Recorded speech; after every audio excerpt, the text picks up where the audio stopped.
All right, we'll call the meeting to order, please. Animal Welfare Committee, Pittsylvania County Board of Supervisors, Tuesday, August 7th, 2018, main conference room, County Administration Building, 1 Center Street, Chatham, Virginia, 24531. Roll call. Mr. Blackstock? Present. Dr. Miller? Present. Mr. Farmer? Here. And I'll note that we also have Mr. Scarce in attendance. Are there any items to be added to the agenda? If none, I ask for a motion to approve the agenda. Second. Motion and a second. All in favor say aye. Aye. Opposed? Motion carried. All right, item number 5, potential operating cost reductions for the pet center. Sure, I'll introduce it. The board, I'll try to back up. I can't remember the date of the meeting. I think it was our June meeting. The board instructed us, the Animal Welfare Committee and staff, along with LHS, to get together and look at 2 things. One, how can we save money? Are we sure we're providing this service as efficiently as possible? And we've spent some time with among staffs trying to figure that out. I have a report for you today, and we're open to more conversation about that. The second item was how can we improve our fundraising? As you know, we raised less, or they raised less than half of the funds they needed in the first 12 months locally. So we are looking at creative ways to raise money, and we've spent some time thinking about that. What we wanted to do today is engage in a conversation around those 2 items to get some direction from the committee as to what sounds palatable and which direction you'd like us to go. And if you'd like, quite frankly, I can give you a list of some of the things we're talking about. We can build off of that. We can talk about the pros and cons of those. Some of the cost-saving items do change how we or they currently care for animals. For instance, should we get out of the spay and neuter business? It cost $39,610 last year. The alternative to that, which has a lot of cons and a couple pros, is if I'm LHS, Mr. Farmer comes to the pet center and adopts an animal, I give Mr. Farmer a piece of paper that says, you're signing here to say you're going to spay and neuter this at your cost. And then a copy of that goes to Ms. Dillon. And then Ms. Dillon has to go around this big county making sure, going to Mr. Farmer's house and saying, can you please prove to me you spay and neutered your pet you adopted? It's a lot of administrative work for animal control, but the flip side is it could save $30,000+ a year. So there are pros and cons to all of these, and we're happy to handle that any way you like. Let's talk a little bit about that. I know that we got a grant for spay and neuter last year. Okay. So the $39,000 we're looking at, how much of that is that the portion that was out of local funding, or is the grant money included in that? It's not. So we got grant money to fix outside community feral cats. So that is above and beyond that money. This money is just what we've spent to fix the adopted pets that we have had at the center. So we had like 619 cats fixed through that program, and that was paid for by a grant. And that's not included in any of this. That's an added expense that you all are not seeing. So that's the actual cost. That's the actual cost of pet care and pets. So Dr. Shorter and Dr.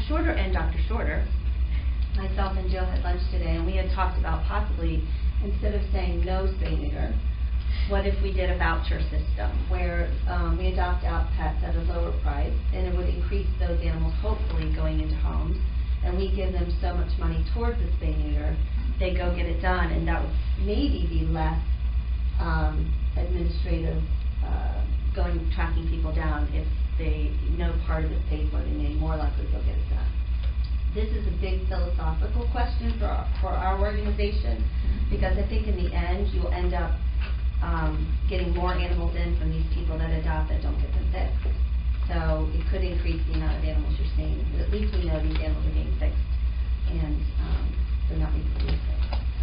So it's something we could certainly talk more about, but I think it's a bigger, I think there's So a lot to to do that, discuss. just to tease that out, to do a voucher system, we really have to enter into some kind of relationship with every vet, at least in Pittsylvania County, In Danville, right. to buy into that system. And then probably Campbell County somewhat too, yes. And have it, like we had talked about, we'd have like a certain fee we would have them charge, and then this would take. Pre-negotiated fee. Right. Would that So not there would be- be some negotiating and some administrative on our end. Would that not be a short-term fix, try to save a few dollars now, but in the end, these animals that were not spayed and neutered would continue to reproduce and they'd end up with animals? That's the fear, that people will not be responsible and not get it done. And if it's a cost reason, then I think it's a legitimate fear. I think that there are better ways of looking at reducing costs, but honestly, and I know we're gonna talk about revenue, or donations, only, if you look at the 3 centers, we're receiving 5% through donations compared to the other centers, which is 36% and one is 18%. So I think there's a real need to increase the donations. Not saying we can't cut costs, but I think that spay neuter might be something that we really have to dig deeper into than just cutting it all together. Questions from the I think you have to committee? balance it. We have to really investigate it, not just do it. Any thoughts? Thoughts from committee members, other board members?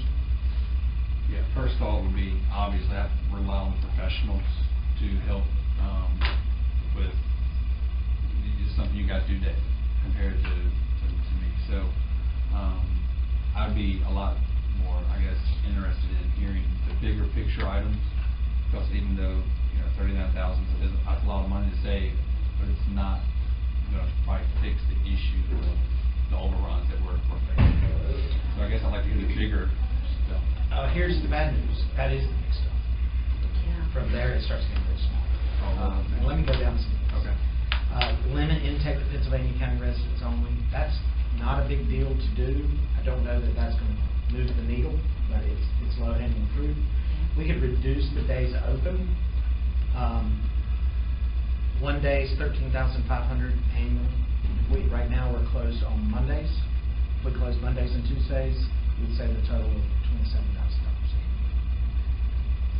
How about putting a, I'm sorry, how about a limit per, you know, cat or dog, and then if we get close to that limit amount, can we do a reduced adoption rate for a certain period of time to help?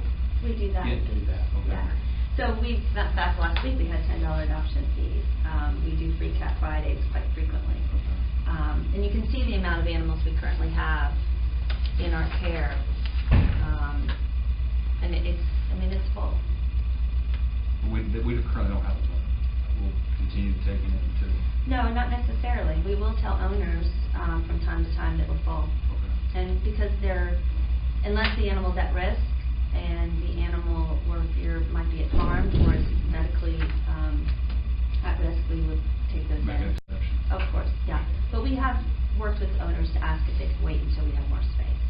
Now, there is been conversations about, community cats, but in slowing down the intake of community cats. But instead augmenting that with free spay neuter. But that's an additional cost that the Humane Society would take on, not the state. There is one more potentially large cost savings I haven't discussed with them, that Mr. Blackstock and I were discussing before this meeting. Is if we had inmates come in every morning at 8 o'clock and clean for 4 hours, or stay all day, like Mr. Blackstock said, pack a lunch, and be there, that could significantly change your staff cost. If we had that consistency in support from the inmates. I know the reason I brought that up was because, obviously, I think y'all know, I used to be the administrator over the regional jail, and we took inmates over to Amherst every day to the shelter to do that. And they took a bag lunch. We're not talking about hardened criminals, we're talking about misdemeanors, no felons. And they're people that are going to end up being your neighbor anyway in a week or two, or 30 days. and they help clean the cages and whatever else that needed to be done there. And I just wonder if that's that's got to be staff time that you're spending a tremendous amount of time doing that on a daily basis. I think it's certainly something for us to talk more about and investigate what that would look like.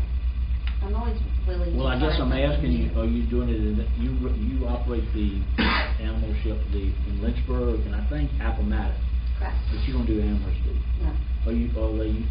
Appomattox is part of the network of jails that I ran, by the way. Do they bring anybody over to Appomattox for you? No. Okay. We don't do that in Lynchburg or Appomattox. We have had. You got plenty of inmates over there. I won't 1,200 comment on when I that, left. so I know 1,200. either way. if 1,200 when I you're retired. We do work with the parole system. It's not parole system. No, it's the Probation. probation. Thank you. Probation system where people on probation, they'll come to community service for non. That was my next question. We do that. We do use that, and I don't know if we've signed up. We haven't had a lot. Here, yeah.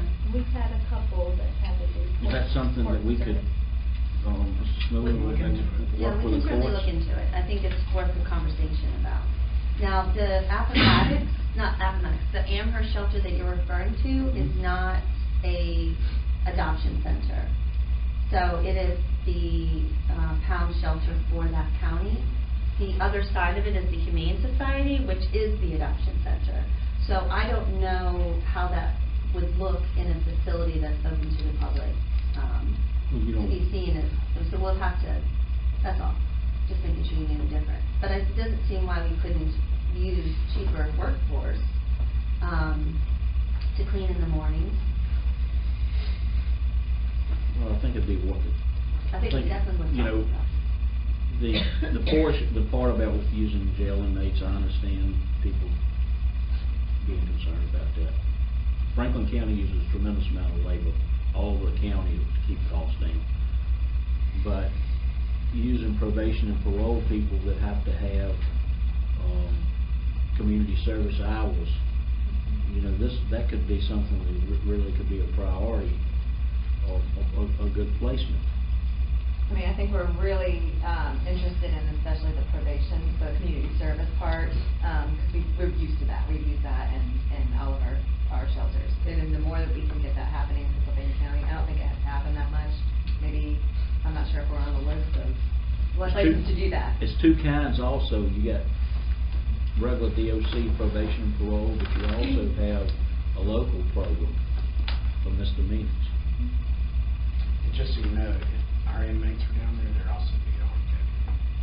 So and they work together. I mean, I'm not against, I see all. and I'm not worried about it. I don't think you all would place people in your shelter, in our shelter, that would be a detriment to the animals or the people.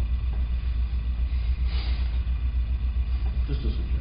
Another thing we came up with, Mr. Blackstock, which I just heard walking in this meeting a moment ago, is funds that we can significantly Oh, reduce great. that fund. Oh, that would be good. So a little bit of upfront cost can save us, gosh, $4,000 a year maybe, just on phone service. So we're looking at that. Let's see what else is on our list. We talked about reducing animal control intake. I'm not really sure what that means or how that happens, but we asked Susan to come. We were talking about, do we have a number on how many we bring in? I have it. I just- Under 12-month number? You know, I printed notes out for this meeting, and I left them on the printer before I drove here. But I have the ability to pull it up on my phone, so give me a second. I can tell you. Unless you have it. Do you have it? The stats on how many you've brought us this year? Okay. I keep stats on everything. And I love, go ahead. So ACO intake from January through August 1st, 51 stray cats, 253 stray dogs, 77 owned cats, but I think that had the 60 plus cats. 63 from that one house. From that one home, so Yes, that doesn't really count. 63. From one home. She's got 55 she's working on right now. I don't want to hear Get that. it? No. Okay. thought I had something to bring. We don't wanna hear about it. Just kidding. Just for all the people so they know I'm kidding. 81 owned dogs is how many have been brought in. So that's a significant number. That's 225-ish. Yeah. In 12 months or in 6 months? 7 months. 7 months. That's 2018. Okay. Yeah, this is this year, from January through August 1st. So, I guess the question, and not putting you on the spot, Susan, trying to understand. When she says owned animals, That's owner surrender. owner surrender. So, that means they're surrendering to you in the field? And A what lot are of them is people that the parent is deceased and they don't want the dogs. Or a lot of it's just a lot of circumstances. If we can work with the people and get them to keep them, we try to, but usually it doesn't work because they're like, either you take it or I'll kill it. What are you gonna do? I mean, they force our hand. We don't want them to kill it, and so we end up taking it. And I think we do too. I mean, that's Yeah. the thing. I agree with that. Yeah. Just to give you some perspective, in Lynchburg, they brought in 120 pets to us. That's just to give comparison. And really only 13 cats. But like I said, that was a situation that they all should have come to us. Mr. Warren? Was that the same time period, the 120, same 7 months? Yeah, minus August 1st, it's the same time frame. Sorry, what was the number of cats? Cats, 13 cats from the city of Lynchburg, ACO officers. It's 120 total animals, it's 107 dogs. We had 12 court cases, 83 strays, and 12 owner surrenders. And owner surrenders are similar to what you're talking about, where the animal's at risk.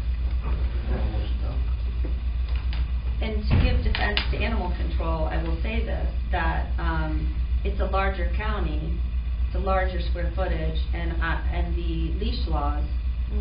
Now that is something actually would work to our benefit. There is no leash law.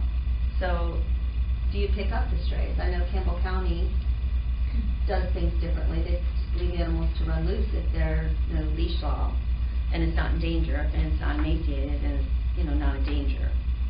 I just don't know enough about how they do things. We actually have controlled areas here in the county that Okay. do have leash law.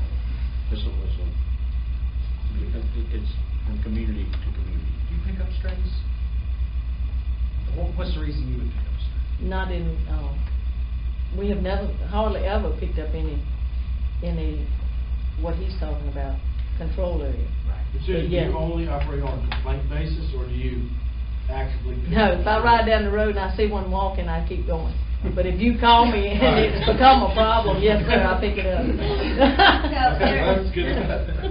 A different, it's more spread out. There's more land for them to run, whereas city is, Yeah. probably have less. So that's why I think that there's a difference.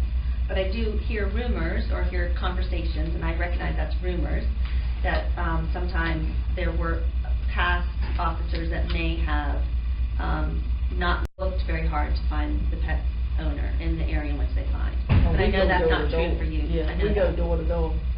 That's why I said. Do you have much success? We'll with even that? wake you up at 12 o'clock. We heard that story. Do you have success?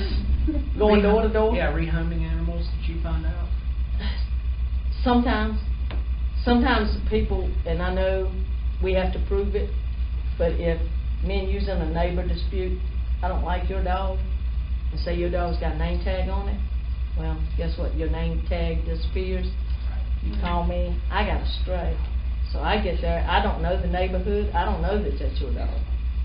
So I pick it up, but they do a good job putting it back out on Facebook, and people will hit on it, and then we find out that they've taken the collars and stuff off of them. Microchipping would be an easy, like a $5, $10 microchip clinic or something in the area. We can, unfortunately, at the pet center, we would have to work with a vet office to get something like that. That would encourage more people to have identification that can't be taken off, since you all have scanners, so that's a cost. No, we don't have scanners. Unless we get a grant, we are. They don't have microchip We have a scanners grant on out there? right now. for They don't have that. microchip scanners on their truck. We don't have, it has to come into the pet center, we can't scan them out in the field. Yeah. Okay, That would so that's actually- something that would That be would help. beneficial to Yeah. have, yeah, Super beneficial. because that way it never comes to the shelter. Is a scanner app available on the iPhone? I know it is on, I have a scanner app on mine, but it's, You have to buy the scanner, you Yeah, have to I buy just- one that gives all chips, there's I got different it. scanners. I understand. Yeah. They're not cheap, they're not cheap. I just thought maybe it was, that way app was available. We wish. That would be a good grant application. We do have a grant application out right now for microchips for the pet center. But, you know, I'll make it happen. but we for can you. certainly add that, because we're gonna apply for a grant for the senior population. But it would be nice do if they that got it together. sooner rather than later. I don't think that comes through until December.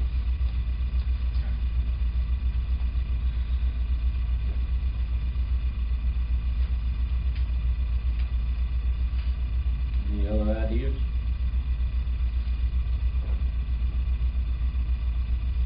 So the big thing is medical. That's $176,000 out of a $600,000 cost of operation. So 33% of our costs are going to medical. So obviously that's the place to look for the most savings. I mean, what, medical supplies and veterinary care are basically the same amount. Yes. What can we do there? Anything? Well, we had a good meeting today, and we have some ideas to reduce some of the costs associated with supplies and treatment. And I feel like we are headed down the right path with that already. I think we've been doing some of it in the last month or two, so it'll be good to see what that looks like this month. I don't have that answer for July yet. But we, yeah. The intake, out of curiosity, the county is divided into southern districts.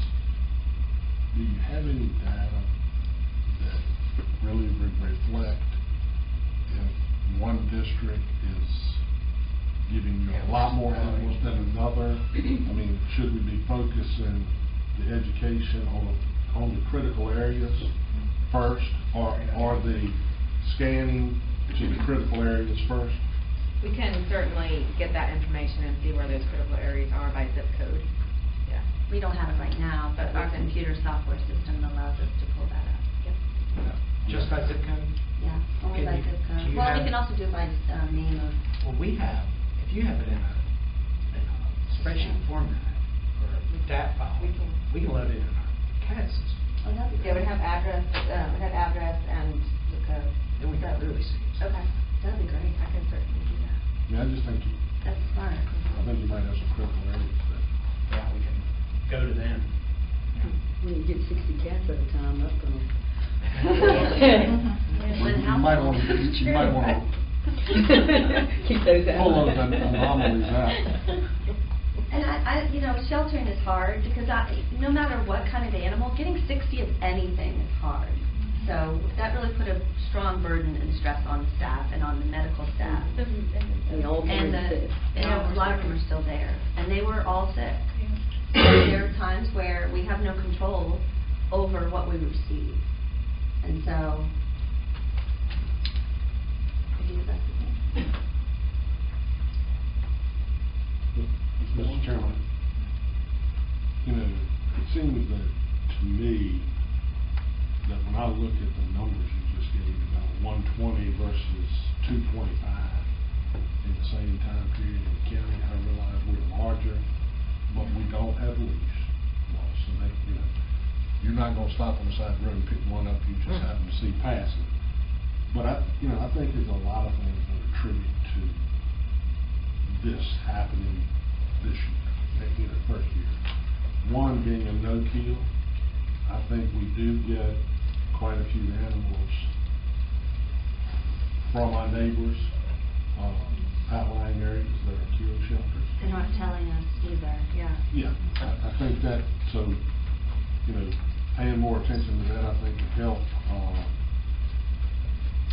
Not having any kind of chip program, I definitely think hurts us.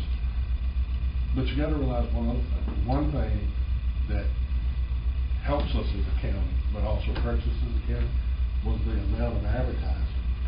we did about the shelter. But the opening, grand opening, the kickoff, how nice it is, Brick campaign. all of those things, to put it in everybody's mind and in the forefront. And every time you have a marketing situation, you're gonna have some increase. So, I mean, I think we definitely gotta figure out how to reduce the 225. That's not sustainable. That's the cap. Why would, I'm just asking because our professionals, why are we accepting pets outside of the county, from outside of Pittsylvania County? It would seem to me that people know we're no kill and we could be a dumping ground for that. Well, we've received 66 cats and 45 dogs from Right. outside based on our computer system. And that was something that we had said originally, that we were going to be helpful when we felt like they were going to do something wrong with the pets, if we felt that the animals are at risk. Most of those cats, I guarantee you, were probably kittens, but I can pull that up for you and kind of look exactly what the reasons were. Is that in the 7-month period, excuse me? Yes. And give me those numbers again. It was 66 cats and 45 dogs. That's pretty substantial. Those are strays and owner surrenders. Those are. How do we get a stray animal? Well, from no, I mean, our out of calendar town? year right now, we were looking at 1,200 animals coming in. 1,241 animals have brought in. Well, I was talking about the 7-month span. No, Oh, that's just Yeah, that was just brought in from animal animal control. control. That's just animal control. Yeah. So if you look on here, it's the second set of numbers. It's from January through July. We've had, That's what you get from me, like. no, you know what, it's okay. I mean, it's 728 dogs we've taken in, 513 cats, for a total number of 1,241. So 10%, roughly 10% is coming from outside the county. Right. That's still We agree, and so, Yeah. David and I had talked about, in some cases we don't know until they start filling out the paperwork and the animals are, but we have talked about doing some sort of a carding system where we make sure that the animals, I mean, part of it is, the problem is we know where they're going. So that's part of the tug for us, but we feel as though it's more important for us to operate more efficiently, and so we will certainly look at making that better. But know that if it's in the best interest of the animal, we will do what's right for the animal. And I know you all want that, so I don't mean it like you're, but, so, I think we all want the same thing. But at the same time, I agree with you. I think we can reduce the amount perhaps that we're taking from other counties. And that's specifically Danville. Farmer first. If we did know in advance, prior to the registration, that they were outside the county, can we make it a recommendation or requirement they pay this spay and neuter fee up front? Like, if we're willing to accept, can they at least pay that? Oh, you mean for adoptions or intake? Intake. So if you're an owner surrender and you're bringing this animal, you're suggesting that they pay a higher amount if they're from outside of. Something. Yeah. That's actually a smart idea. I like that. Yeah, so we could still take it in, but they're gonna pay But they're more gonna money. pay, that's right. I like that. It's a choice that they have to. That's very smart. Never thought about that. We've talked about it for an emergency like situation, but yeah. Mr. Chairman, just like the cat case where you had 60-something one time, when you look at the vet bills and medical supplies,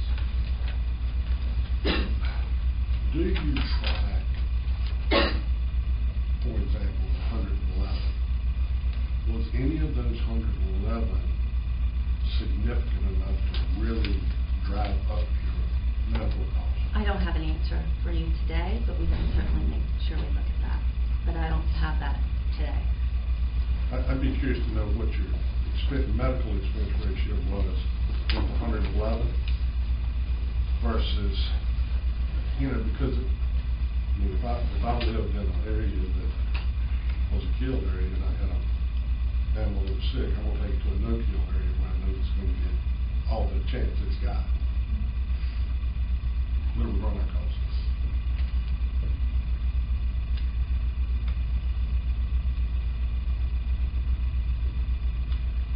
Short, I don't like to put you on the spot, but this is your livelihood, working with animals, and you and your family's been here for generations, and you know the people in this county. You know, we built a new animal shelter. It's on 29, we get a lot of advertising, and, you know, this is a service a lot of people don't use, but maybe once every few years, or if they show up and the center's not open, tell them they're closing another day, and they hear the astronomical cost of operating an animal shelter, and that's nobody's fault at this table. It's just part of what it costs to do business. But what are some of your suggestions? We talked about this earlier today, but I think what Ben Farmer suggested was a really good option for anybody coming out of the county. What we proposed earlier today, when McKenna had brought up, let's maybe lower the adoption and spay and neuter them for free to get them out of there, and I want you, or what, pay for all of it is what you suggested, versus what we're doing now. And I said, but if they don't see they're getting something, you're going to lower your adoptions right out the gate from going to nothing, not paying anything for it, to going to paying for all of it. You're going to lower your adoption rate already so far that I don't think you'll come back. It'll take a while to climb back up to where you were.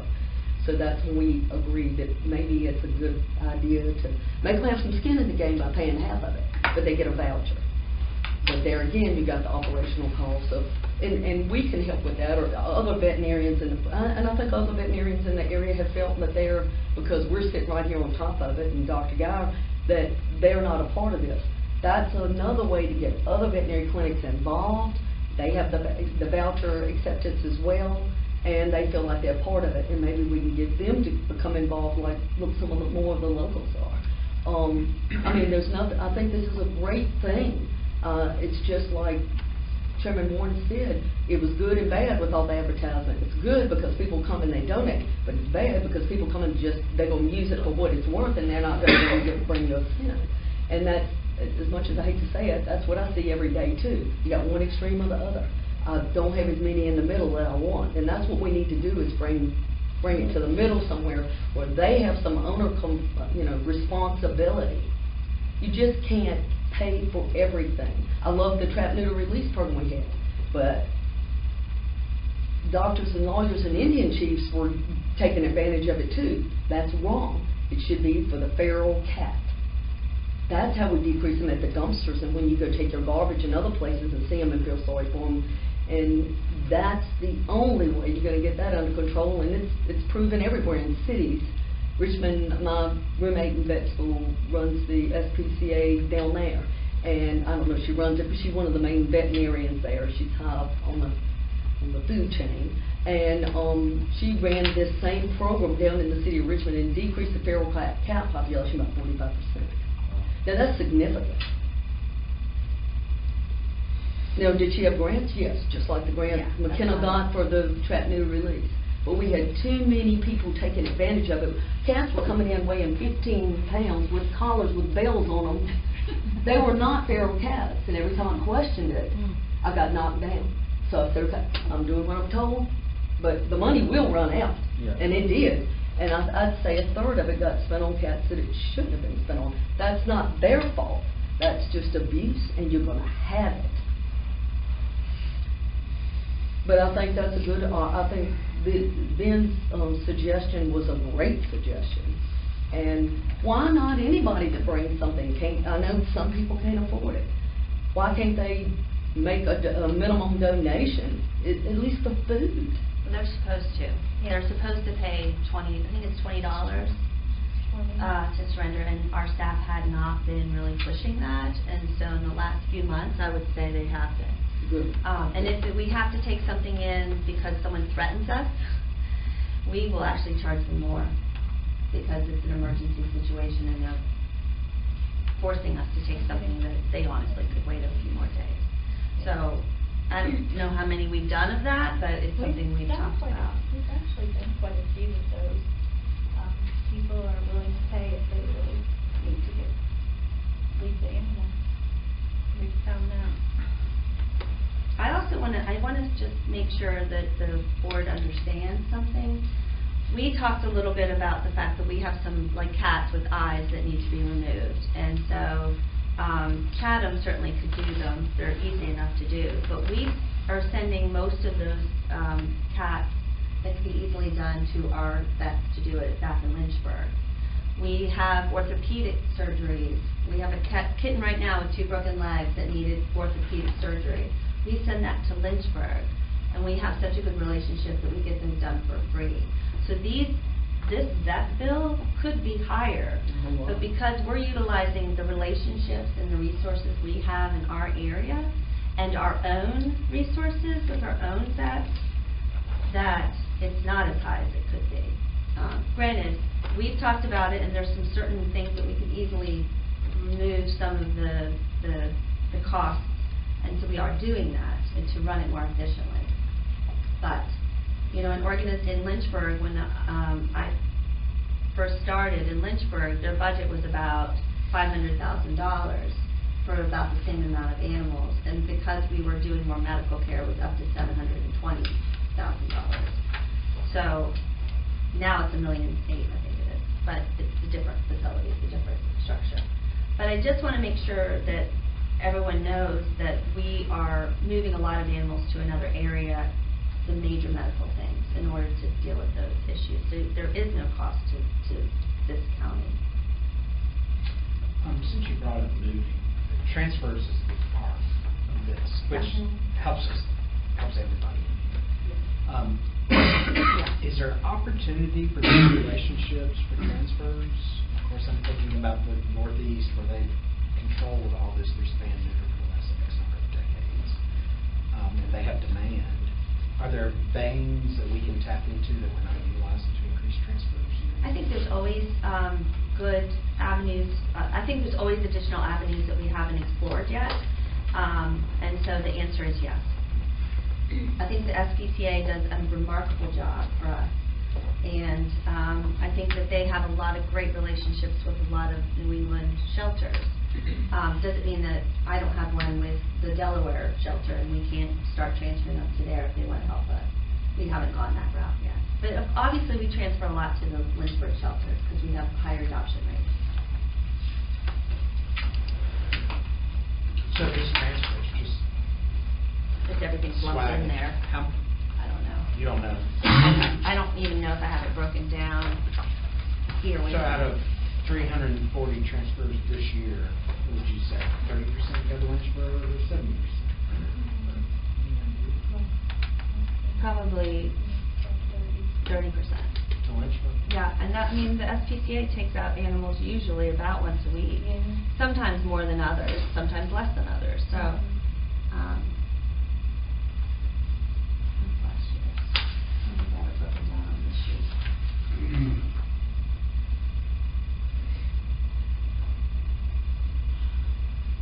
I don't have it because I don't have our stats from Lynchburg, where I do have it done.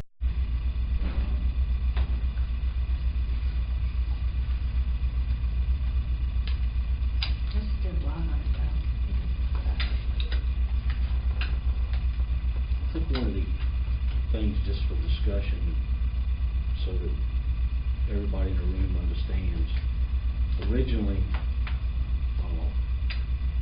Mr. Snowman helped me with this number, but for the county to operate this shelter, we were looking at somewhere around $700,000. I think it was 740.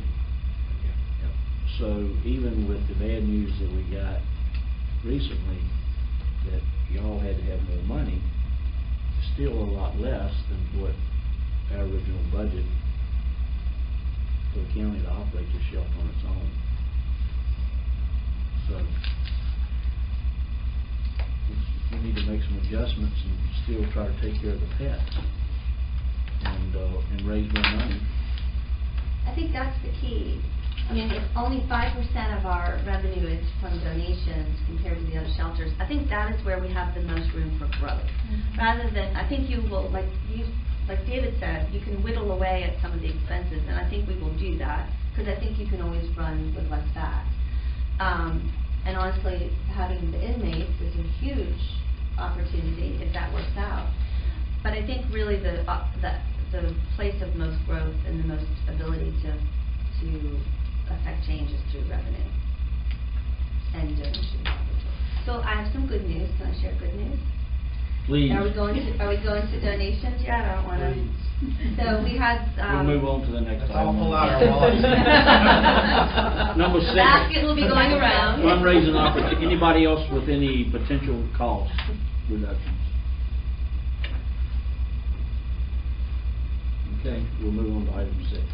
So we had a recent donation drive that started July 1, and it was a matching donation drive where we have a wonderful donor who's willing to give $5,000 if we matched it.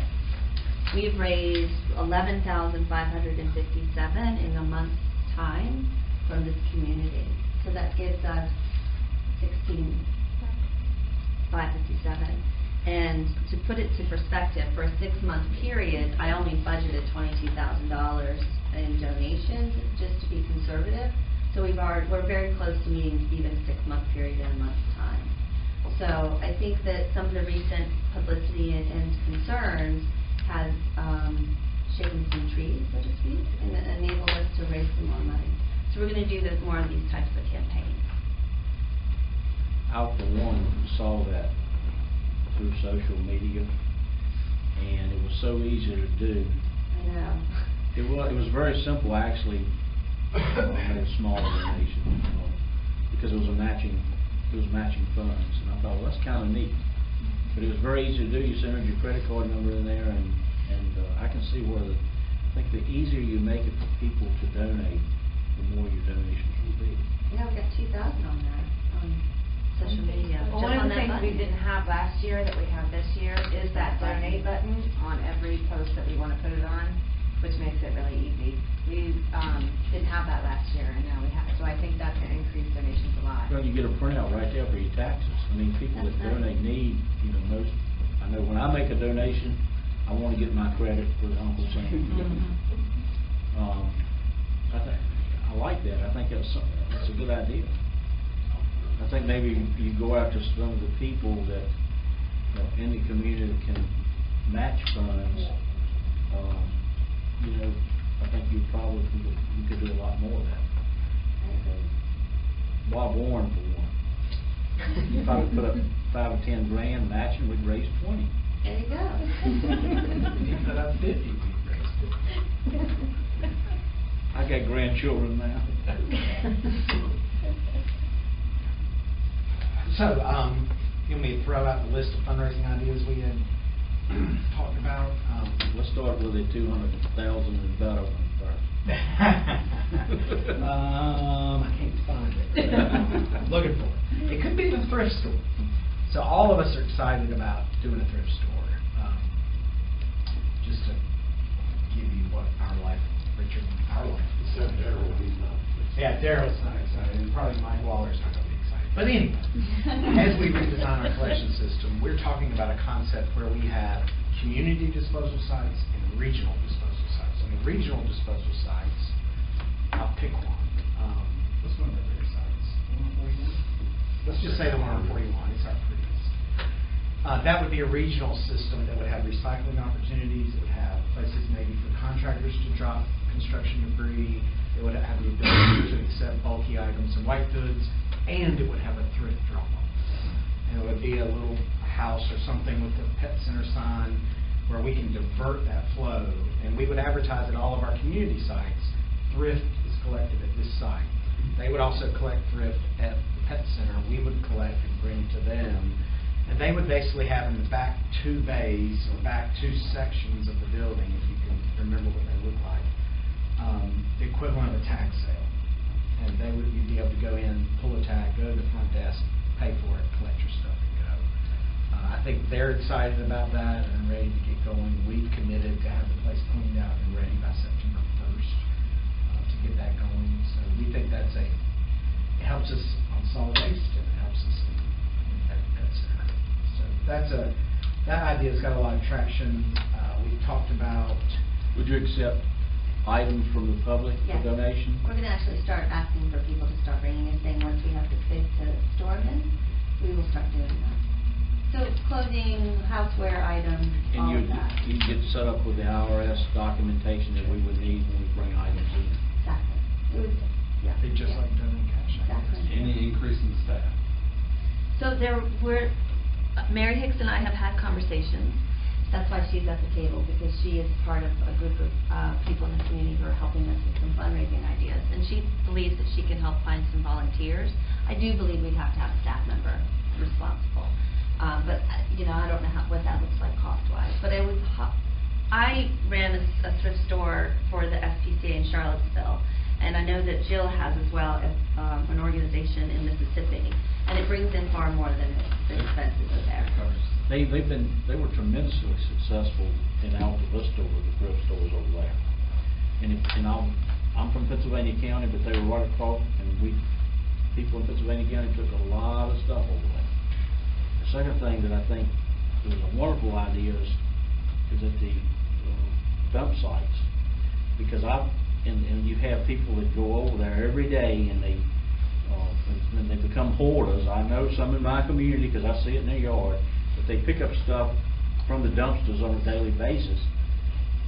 And the community knows that people go and pick stuff up, and they set out shoes and all kinds of stuff. I mean, you see it on a daily basis. Somebody left Richard and I fully cooked rotisserie chicken by the time. Richard tried it, I didn't. But yeah, they leave everything. Well, I'm just saying that would help us, because we could tell people that are showing up grabbing that stuff, look, you shouldn't be doing this. They're not supposed to be doing it anyway. We've discussed that, and you're taking from the thrift store. And if you look at it as trash, you throw it over in the dumpster anyway. I would assume if you go there and somebody stuck a pair of boots that's wore out, you just toss them in the dumpster. It makes sense. You know, Goodyear, Goodwill, they use a lot of folks with disability, and they get revenue from the workforce program. We need to check to see if any of that's available to help fund the thrift store side of it. Sorting and things of that nature. Yeah, because it's not going to be, there's a lot of sorting, there's a lot of tagging, there's a lot of putting it out, there's a lot of like physical activity, getting rid of things. So that's one thing we have to talk to at another dumpster. But it helps involve them. We've also talked about reaching out to unfortunately, so many of the industries in our community are in a supply chain. They're not doing finished goods. There are a few that do finished goods where we might be able to get overruns or seconds and bring it to the store. I'm not going to name names. It's something that would be very attractive. We've also talked about reaching out, and Matt has committed to do this. I think McKenna and Matt can make serious hay together, because both can sell. Going to these industries that are doing so well in our community, not in small part because of the incentives that this board has given them, and ask for multi-year commitments for corporate sponsorship to run the shelter. We're thinking kind of like we did on the welcome signs, $5,000 a year for a 5-year commitment. I think it's $25 grand. successful. I think that can really move the needle. I know Woodworks has already committed something, so. What if we could get their seconds? Nobody can ever go their outlets. That's the problem, I can't. Right. Yeah. Well, the volunteers, there's a lot of elderly people that like to volunteer when it comes to pets, and they can't do physical labor. But the thrift store would be a wonderful opportunity for those folks. Correct. That's For our why- seniors. Right. Mr. Warren? And it may be not something we want to do, but are we talking about selling any spots on the new pet center? Sponsorships. Sponsorship. For the pet, for the park. For the park. We talked about that a fleeting moment, but I forgot all But about it. all of the high school teams around here do that, sell those billboards that go on their fences. You're right on 29? Yeah, you sell them in 3-year increments. You know, they buy them for 3 years and you pay one fee, or you buy it for 1 year and you pay much larger. I do think I would think of that. My kid's soccer team does that. I think of it because everybody calls me to buy a sign. I think you just had one. I think you just sold think one. I'll buy one. Okay. On the art. A couple of other ideas. So there's some small ones, but they all matter. One is, and I think I read Mr. Warren, or one of you three, in the paper the other day talking about the dog park being an attraction for people out of town. Maybe they're driving from Charlotte to Charlottesville, and it's a good place to stop. Well, they value that. You put a donation box out there, they might just leave a $5 or $10 or $20 bill. So that's a small item. Somebody had to put a guard out there. There's a new donation type of box that I've discovered when I went on vacation because I don't stop working. You take your credit card, you dip it in. It's called the dip tip, like the dip box. Oh, yeah. So instead of getting cash, you do that, and you set the increment, like $5. Dip your card to get $5. Gosh, that's great. I know. It's like, because who has cash anymore? That's great. Some of us do. I got cash right now. My wife doesn't I carry usually any. don't. I don't either. My wife carries zero cash. I have to steal from my husband. She says, I'm going to Charlotte. I need some parking money today. So that might be a good place for it, especially if you think break comes through. I think that's right. Now, there's a cost to it, but we'll take that. We also talked, and this may be an idea for Mary Gibbs. Somebody brought up the idea, I know it was, I just won't say their name, of doing a cookbook or something to get more people engaged. It doesn't raise a ton of money, but at least it gets more people participating in the calls. So that was an idea. We also talked about, this is more squarely toward pet center folks, but dog training, offering if we had someone, like she's breathing me, dog training where you adopt a dog for $20 and there's a dog trainer there, and for $50 more you get 5 lessons, 5 dog training lessons on the site. We got 2 exercises on the fence back there. We'd have to make sure the weather's good and we could do it on the, well, that's true, we could do that back block area. Yeah, the weather can. We can do it in the communities, in the community center. Do we There's that good. calendars, that feature you pay? We're doing that. I think they got.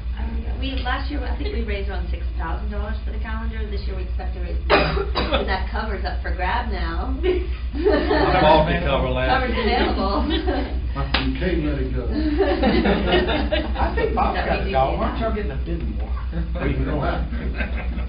Mason looks good. Mason does look good on it. Mason's 16 years old. You would not know that. Huh? It doesn't seem like it. It'll be 17's birthday. Oh my gosh. But yes, if we could look at another location maybe, and we can talk, so there's some things we have to figure out on that, so we'll get on that. We have 2 gymnasium facilities here, possibly. That's a lot in them though. What's ours? Okay, well, yeah, but for instance, there are places in the city of Lynchburg, they may own them, they don't want pets in them. I get it. We'll see. Different. We'll see. But it's worth pursuing. And then the last thing was county licensing, having them sell our licenses there, and for every license they sell, they keep the Goes toward operations. Goes toward operations. Dedicate that stream toward operations. So those are some of the things we The only can. problem I see with that is they can't sell rabies. We could go out there and do rabies, and then They they have can to sell the do it. tags. They still have to come to you. They would That's a sell. problem. That's Do only. you sell licenses? We do. Usually, does it go along with the rabies shot? Or is We it- offer it to them if they want to buy it right then. Saves you from coming over here to the county. Mhm. But I tell you what, They you love do, it. They when love you it. adopt, and you pay that $20, there's a $5 county license fee, it's just on there. Right. It's compulsory, you can't take the dog out. If it has the rabies, yes, You have to have the rabies to be right, licensed. yes, you have to. That can't be doing in the state of Virginia, We but can't, no, but we we could can't. go out there and do mass vaccinations, or someone Is could. rabies an expensive proposition from your side of the No. world?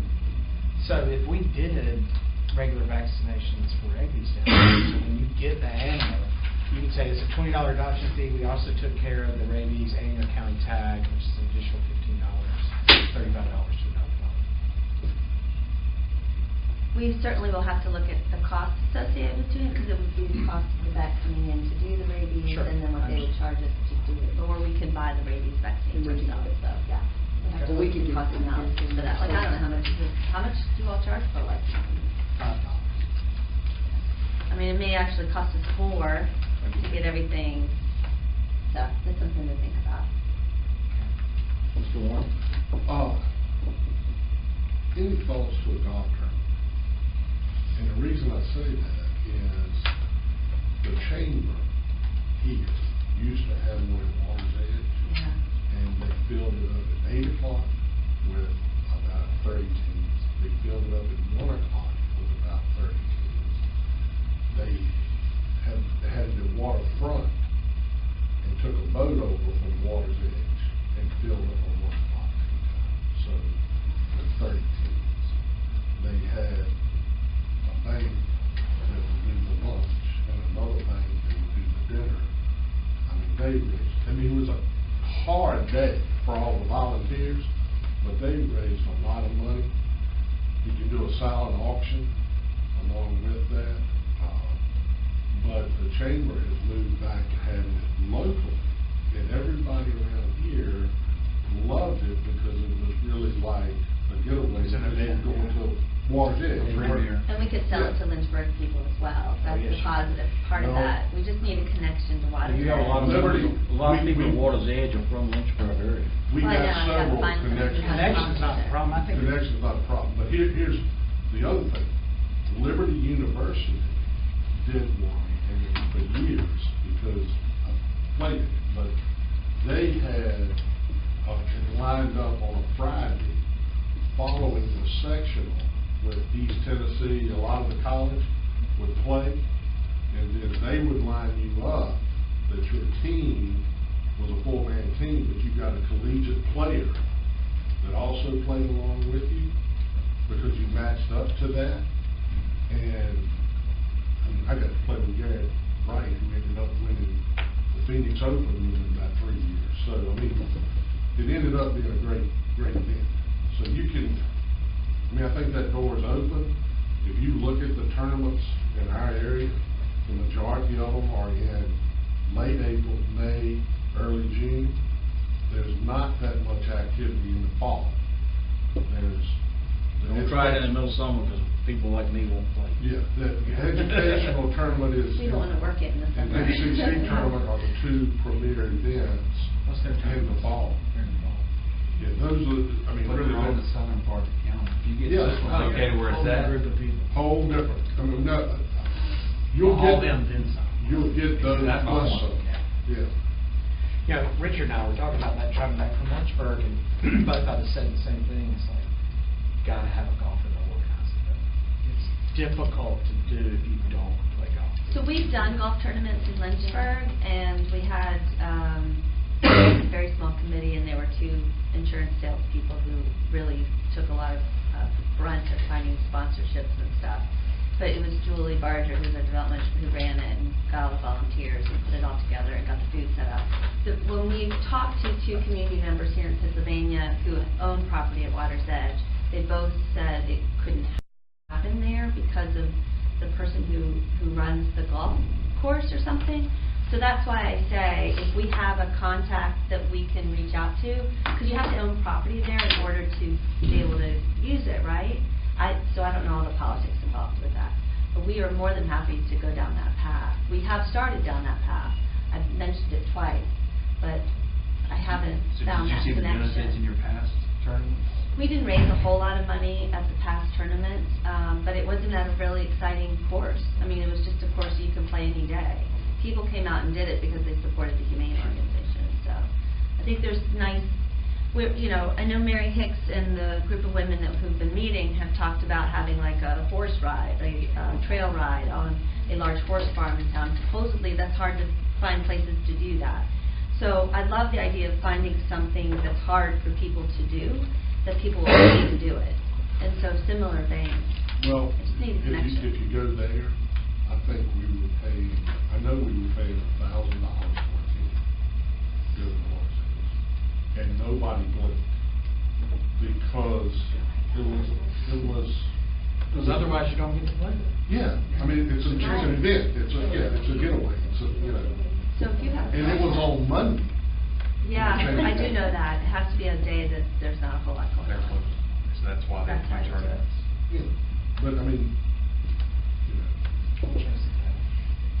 I hadn't talked to McKenna about this, except. That always makes me nervous. But, you know, it is impressed upon me, and Cool Branch is doing it right now, raffling off pickup truck. That's a fundraiser, raffling a gun, raffling an ATV, a gator. You know, these are things that are valuable when you live in rural areas. Yes. Who's doing the truck right now? Cool Branch Rescue Squad. Your ticket comes with a dinner purchase, so it's a little more involved, like so it's a catered evening. It's $100. Do you have to pay taxes if you win it? Like, we used to have an organization in our area that did it, but the minute you win it, you have to pay the taxes You on the do. truck. The one at Blair's, my friend won it. She had. You have to pay it immediately, like right there, Well, or no, no? I don't know. Okay. She had it the first week or something. I don't know. Oh, I see. Sorry. She did it the next week. Midnight, but. They held the truck. No, I agree with you. That was one of the reasons they stopped. And you hear these rumors and you have this image of, right there, you gotta write a check. All right, so, okay, so we need to come up with some creative items to perhaps raffle off or. What is the NRA raffle? Y'all have a huge fundraiser every year. What are some of the tricks of the trade down there? guns. Okay. And anything associated with it. I know. I have a lot of guns. We've been, Ask a dumb question, get obvious answer. Every year we break our previous record and kind of really do a lot of good with that. If you did a gator or vehicle, you could set it out front of the pet center. Right. Say, stop here and buy your ticket. I agree. That's one of the things, that's one of the reasons us board members wanted that thing out on 29, the visibility and things that was needed. And Yeah. citizens do. One of the things that was going really well in this area is if you could get, I don't think he's been here to do one. Frank Beamer used to come here and do a dinner, just on tables to listen to him speak. He did it for the Boys and Girls Club, real often, but you got a new coach at Tech, and you got a new coach at UVA. Are you saying you're a Tech fan? But I I'm not mean, from here, so. You know, they sold corporate tables and had a silent auction. You know, that went over real well. He never charged to come, you know, because this is a big recruiting area for them. Anyway, so. And the Boys and Girls Club does it now, but they do it with, they call it steak and steak. Steak over steak dinner, and then have a speaker. The thing you did at, then at Bannister Inn, I know we enjoyed that. You know, there's a lot of couples that go somewhere every weekend to eat dinner. And that was a nice event here in the county, and I know my wife and I really enjoyed it. It was not that far to drive, and we got to see people and socialize with people from all over the county. It was a neat evening. I don't know how much, I don't recall how much money I knew at the time that you raised, but 25, around 25,000 after expenses. pretty good chunk of change. What are your plans in that regard this year? Mr. Davenport has offered to host another event. The question is, we're trying to wrestle through what that might look like. So, more to come. You know, I think when you on your costs on those, I think we need to do a better job as a county reaching out to some of the folks that we do business with, that we've supported, to, you know, I don't know what your expenses were, but let's say it was for meals. Yeah, we should be able to get somebody to donate that and be recognized as, I mean, that's pretty common, especially.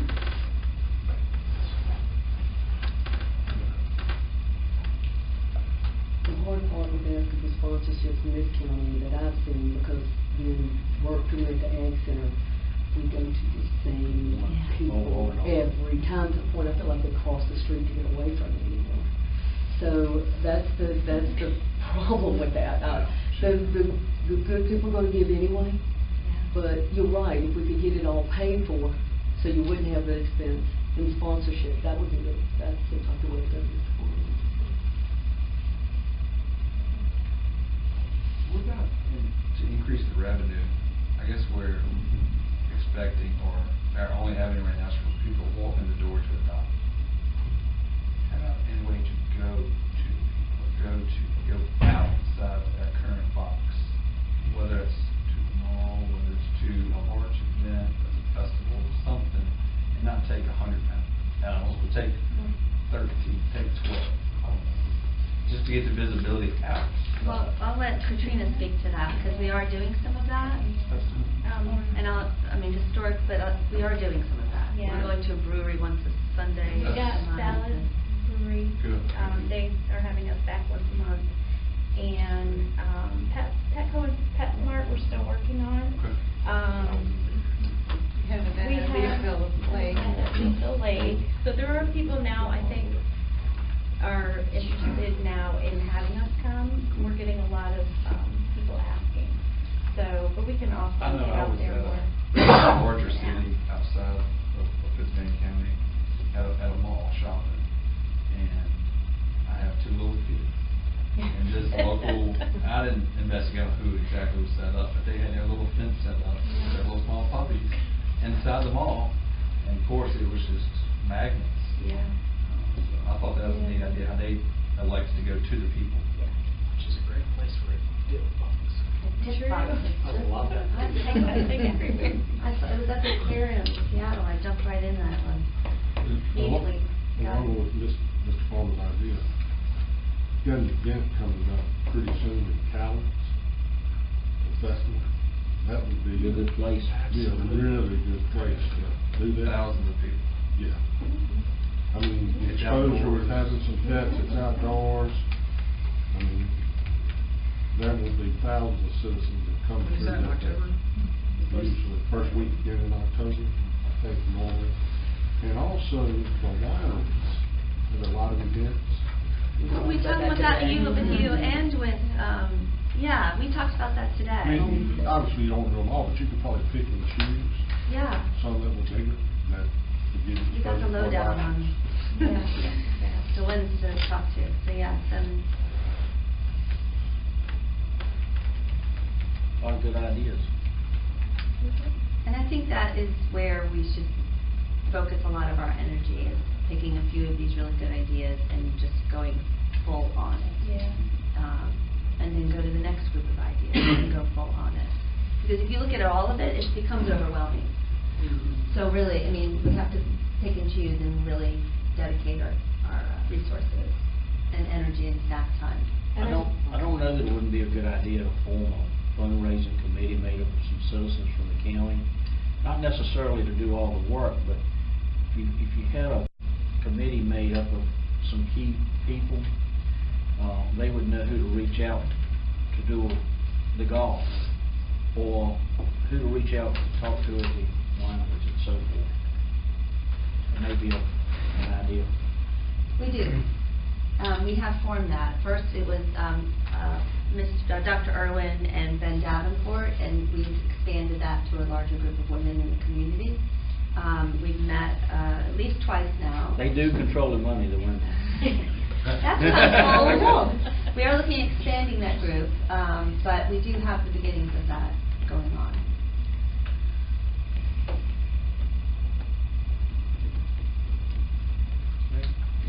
Anything else? I think we ought to thank all these people sitting on this table from the Pet Center, and everybody, all of you guys that have supported it, because it's a thankless position, and I think you need support much more than you get. And I appreciate every one of you guys sitting around this table, because I know we're all in it to decrease suffering and to promote people getting these pets and get them out of the shelter, so the turnover will be good for everybody. Along that line, Susan, What's the number one problem in the county from a pet perspective? Say it Nobody all. stays and neuters. Well, that's another reason. She said that all of her problems are basically from irresponsible pet owners.